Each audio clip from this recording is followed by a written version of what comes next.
Assalamualaikum warahmatullahi wabarakatuh. My name is Kinan from Group 5. Today I'm going to explain on how to solve an equation from Kalangi chapter 7, page 47, number 5. So the equation is we have qx equals to 2 minus 2px plus py, and qy equals to 6 minus 2px minus 3py. In this equation, we are asked to to determine the four partial marginal demands and what is the relationship between the two products, whether the products are complementary, competitive, or neither of them. So to find the first question, which is determine the four marginal demands, we need to derivative each and every of these four equations. So first we have qx with respect to px. So we need to find the derivative between qx per px. So in here there's px. That means in qx we need to derivative every number that has px in it. So for example 2, because there's no px, when it derivatives it equals to 0. But minus 2px, because there's px, when we derivative it, it equals to minus 2. And again for py, because there's no px, it equals to 0. So the derivative between qx with respect to px is minus 2. And then we have kx with respect to py. This is the same, to solve this, it's the same with the qx with respect to px, which is we derivative every number from kx that has py. If it does not have py, it equals to 0. So 2 will equals to 0.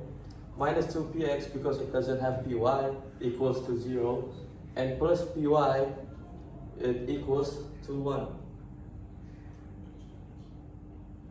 And it goes the same way to qy with respect to px. So for this one, we use the equation from qy equals to 6 minus 2px minus 3py. Because it's per px, we need to find numbers that has only px. So 6, because it doesn't have px, it equals to 0. Minus 2px, because there's px, it equals to minus 2. And minus 3py, because it doesn't have px, it equals to 0. And same as this one, but the difference is py. So 6 equals 0, minus 2px, because it doesn't have py, equals 0, and minus 3py equals minus 3. So the second of the question is to determine the relationship between the two products. Either it's complementary or substitute, or neither of them. So to determine the relationship between the two products, we need to look at the signs of the cross partial derivatives. If both cases partial derivatives have the same sign, either positive or negative, the products are complementary. If they have opposite signs, the products are substitutes. In this case, qx per py is positive and qy per px is negative, indicating that qx increases when py increases and qy decreases when px increases. This suggests that the products are not directly complementary or substitutes. However, these differing signs lead towards showing that the products have some characteristics of substitutes in the context of qx increasing when py increases, but they are not fully substitute due to the complex relationship in the cross partial derivatives. Overall, the products cannot be simply categorized as complementary or substitutes. So the summary to define this is that it's neither complementary or substitute. So the next question is from Kalani, chapter 18, page 61, number 5. So the question is, find the critical point stationary and determine whether the relative maximum, relative minimum, saddle point or inflection points of each of the following function. So the function is z equals 3 plus 2x plus 2y minus 2x power of 2 minus 2xy minus y power of 2. So the first one, we have to find the first derivative.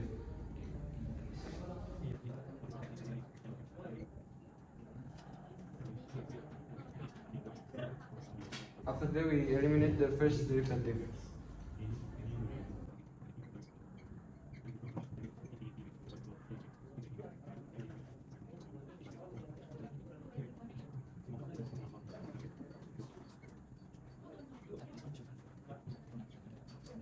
And from here, the first one we times with 1 and the bottom one we multiply with 2.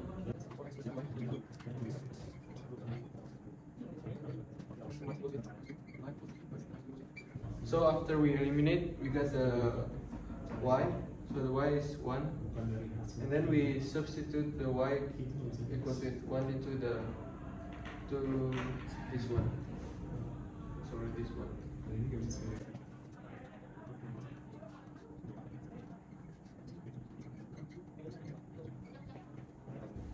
After we substitute the y, we get the x is 0. And then we find the second derivative.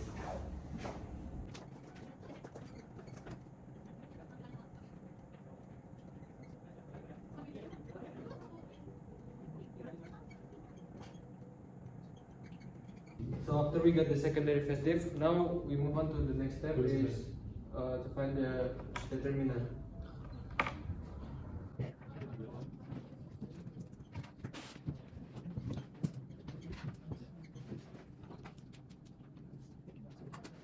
So the determinant is 4, which is d is more bigger than 0. And the x and the fyy is minus, so the extreme point will be maximum.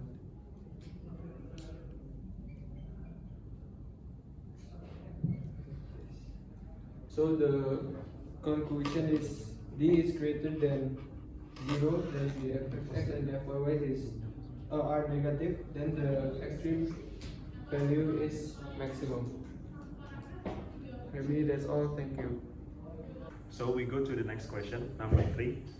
It's Kalani, chapter 19, page 93, number 5. This is the question on the question, and we have to look at, we have to determine the price and quantity of goods to maximizing the profit. So P max and also the P max.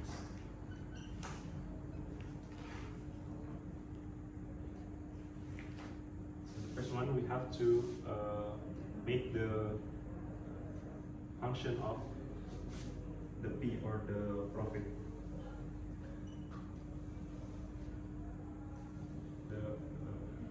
The formula of profit is so the formula of profit is total revenue minus total cost.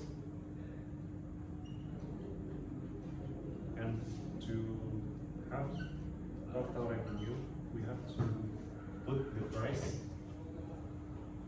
of x, which is 12 minus qx, with times come with another kx, because the formula of total times the q or quantity, and plus we put the price of y 13 and also we times them with qy.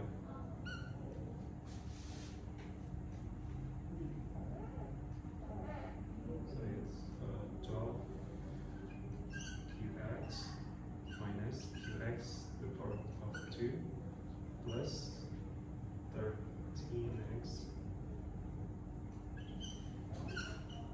13qy, sorry, minus qy to the power of 2.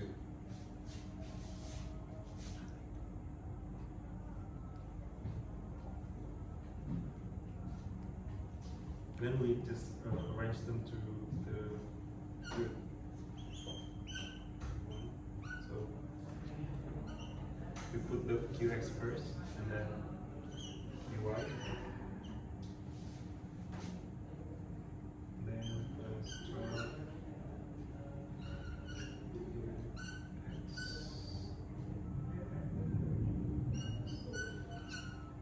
qy. So this is the PR function, and now we want to search for the probit max. The probit max is total revenue minus total cost. So we just put this function to here. Minus q x power 2 minus 12 qx plus qy and minus, we put the total cost 3q plus qy. Okay, we want to put this outside, so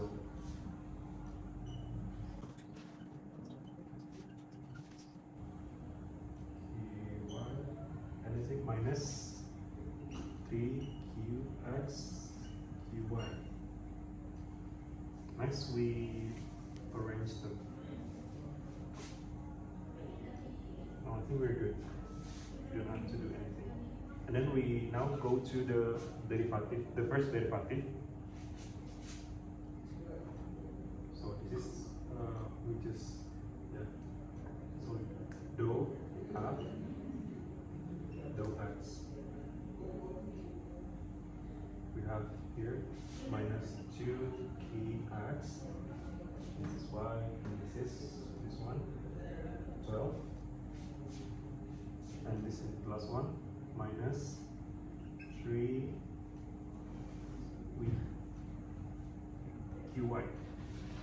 Because we remove the qx. Next one is the dou f dou y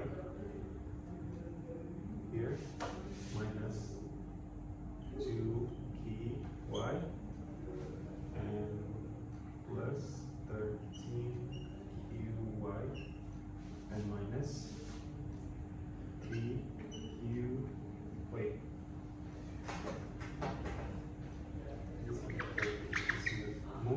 we remove the qy and then 13 minus 3qx. Okay.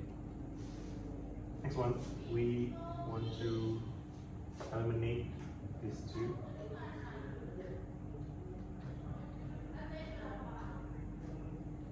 I'm just gonna do here.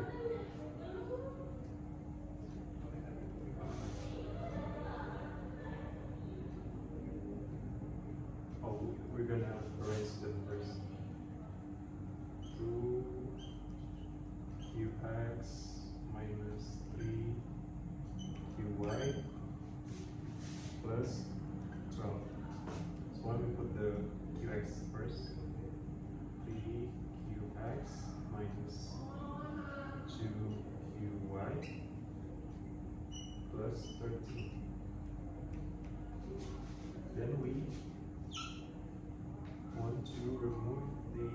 qx first. Okay, so this is times 3 and times 2. So it's minus 6 qx minus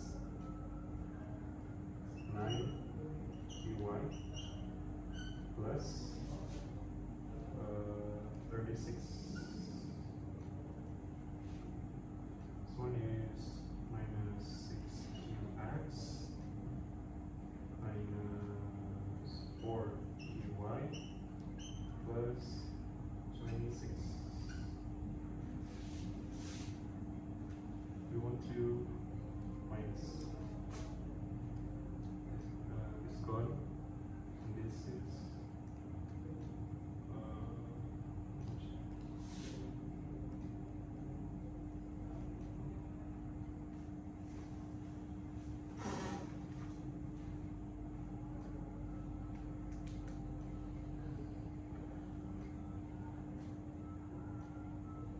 oh, sorry, this is minus 5qy plus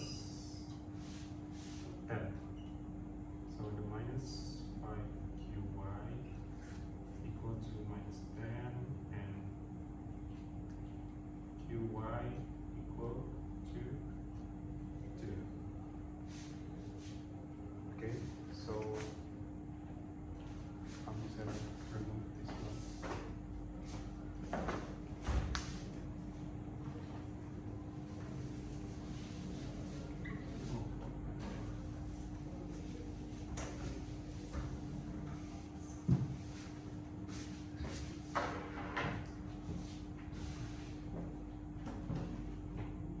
Or we're just gonna do it here. Okay. My bad. So now we're substitute the qy here. So it's minus 3qx minus 2qy plus 13. Substitute to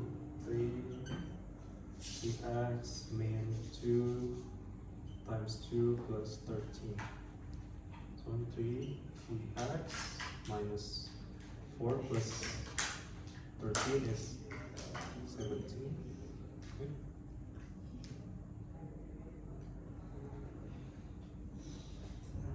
Wait.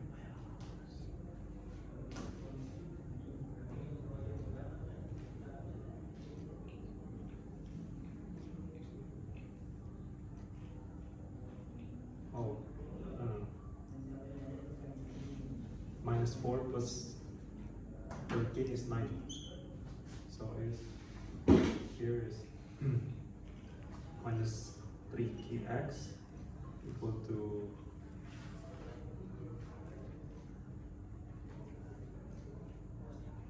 minus 4 plus 13 is 9. So it's plus, this is minus 9. So qx equal to 3. So we have found the key y and key x. And now we go to the second derivative. Second derivative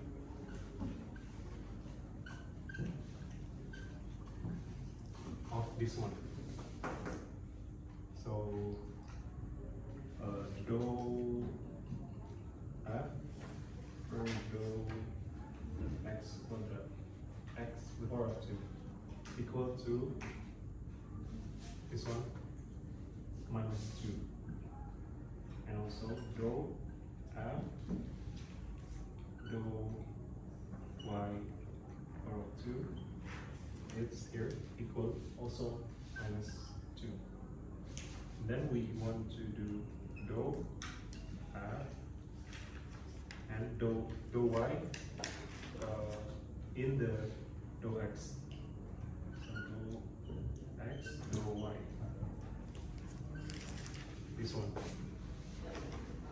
minus 3. And after we found this second derivative, we want to do d, or determinant. The formula is f x minus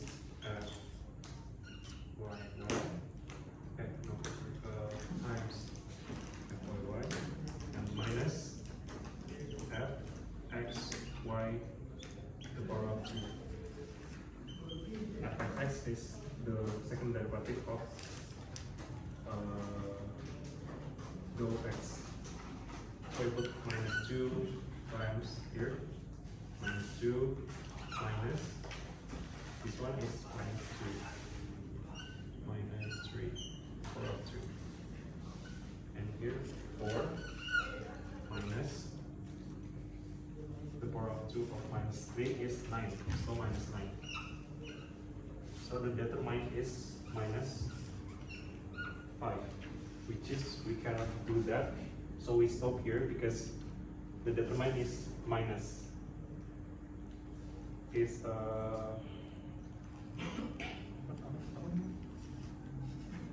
yang di depan.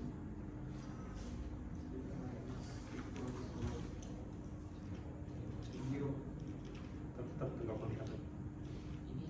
Ini apa sih soalnya? Kenapa? Tentang apa lu? Tentang Optimisasi. ya variabel. Iya. Enggak, gua kira gak tahunya lu udah ngejelasin panjang ternyata bukan optimisasi variabel. So okay, so we have to stop here because the determinant is less than 0. So we cannot find the profit max or the price that the profit max by apa sih ngomong tadi gua? Jadi apa perlu treatment perlindungan yang lebih dalam jadi untuk deteksi aksioner kurang dari Itu mah?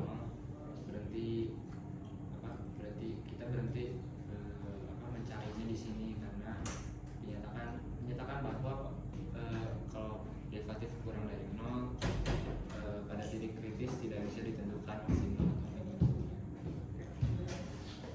So we have to stop here because the determinant is less than 0.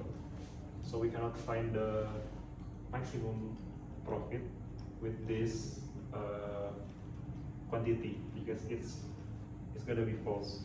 We cannot find the stationary point, and we cannot find the max or the minimum point because the determinant is less than 0. So that's all from me, and we go to the next question. My name is Muhammad Arsan Izan Johari, and now we're going to discuss about question number 4. It's about the application elasticity of supply and demand, and this question is from Neil Nicholson book, and the question is: a such manufacturer has the following total revenue and total cost function. So the total revenue is minus 0.003 q square plus 20 q, and the total cost function is 0.0002 q square minus 1.5 q plus 3000, where the q is number of shares, and the firm currently producing 2000 shares a month. And the first question is 2000 shares is P max for that firm, and why? If no, what should the firm do to increase profit? And the second question is when the profit, what is the profit when? And the second question is what the profit when quantity is 2000, and the third question is what is the profit max that the firm could earn if the quantity is 2000. So if you want to know about the profit is total revenue minus total cost. So we put the function.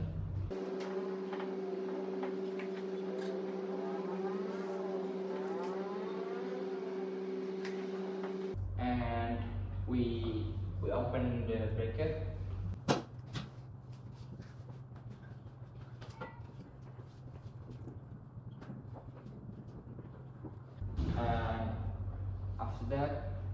we arrange it first. Minus 0.0033 q square, minus 0.002 q square, and it's minus 0.005 q, and q with q, so it's 21.5 q, and the last is minus 1000. And this is the function from total revenue minus total cost. The next is find the apa sih titik stasioner tuh? Point. And the next is find the stationary point.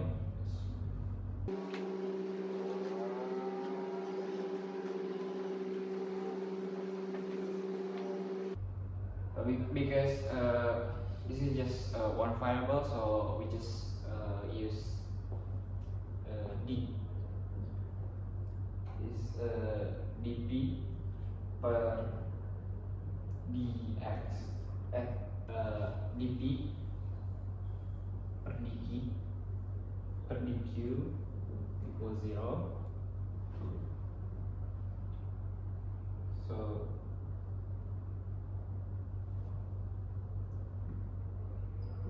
p per dt equal and the first derivative is going to be 2 times minus 0.005 q plus 21.5, and it will be 0. So it's equal, and it's equal minus 0.01 q plus 21.5. The next is dp per dt and equals 0. We find we want to find a q, so minus 0.01 q plus 1.5 is equal 0, and we move the 21.5 move to the right side. Minus 0.1 q equal minus 21.5, and we move the minus 0.01 into the right side. So this is equal to 2150.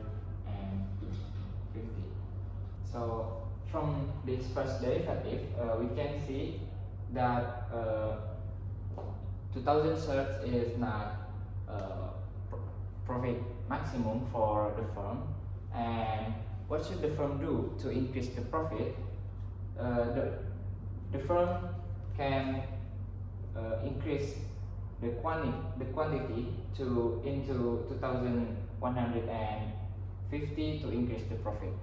And continue to the second question is for the profit when the quantity is 2000, and we use the first function that we found from TR minus TC, that is minus 0.005 q square plus 21 1.5 Q minus 3000,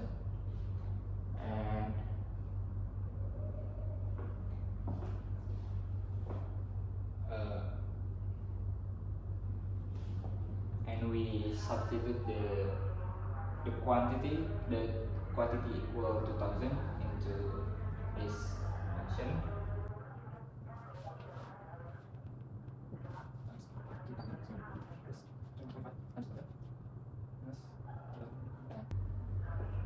Uh, 0.005 times 2000 square is minus 20,000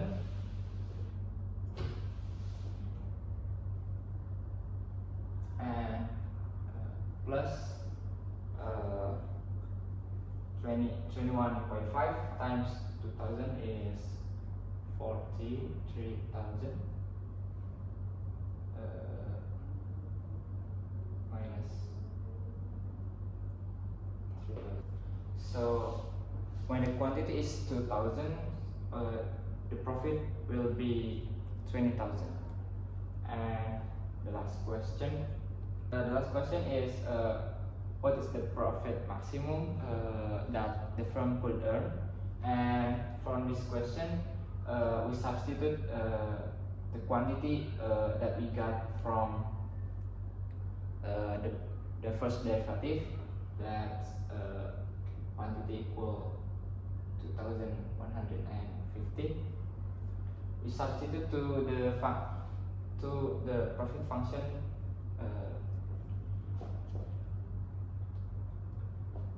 and it will be minus 0.005 Q square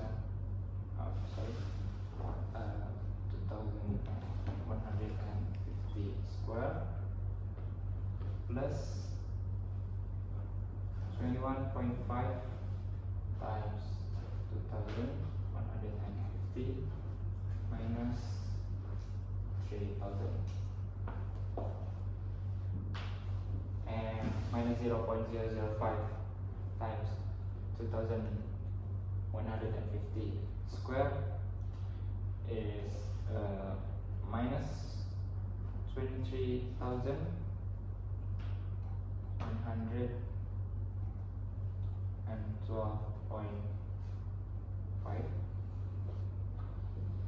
plus 21.5 times 21.5 times 2150 is 46,225 times 3,000, and it will be 2,112.5, and this is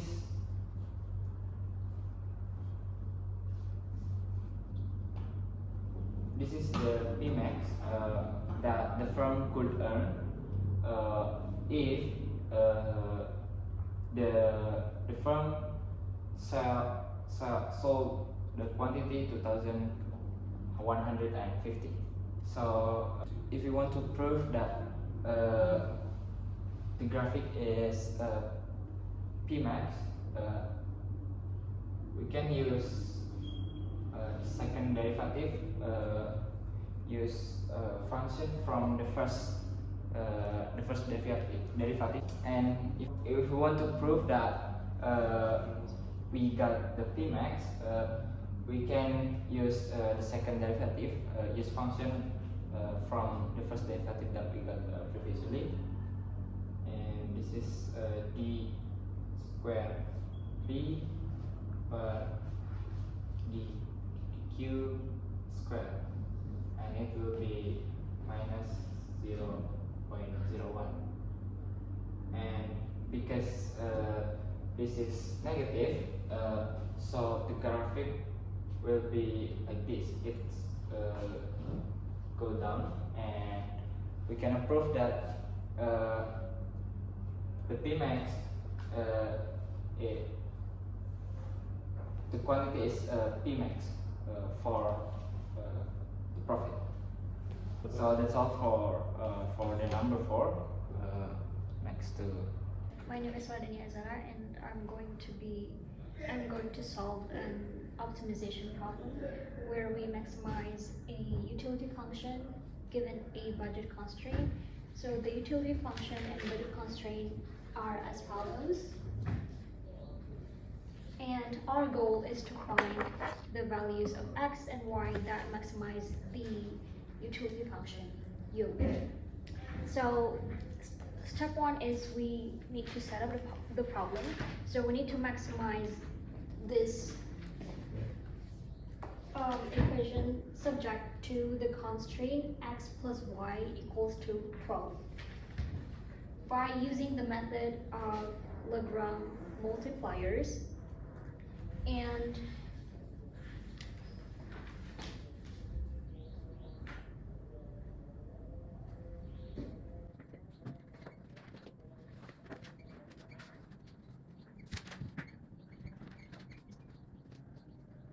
so this is the Lagrange function, and we need to find the partial derivatives of this equation.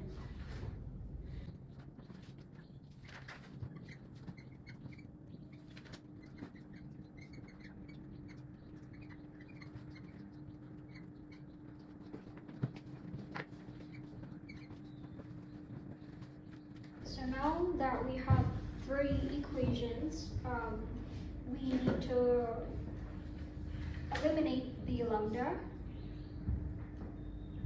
by eliminating the equation 1 and equation 2.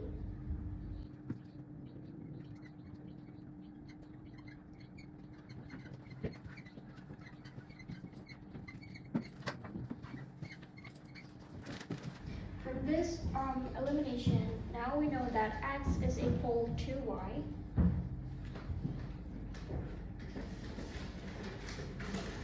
And here we're gonna substitute the x to the equation 3.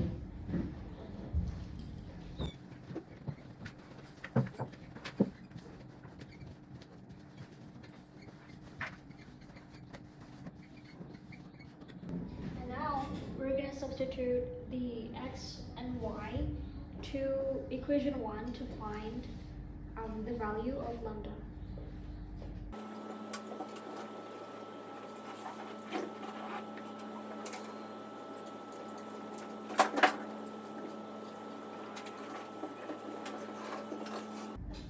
So now that we found out that the value of lambda is 6, we're moving on to the second derivative of equation 1 and 2.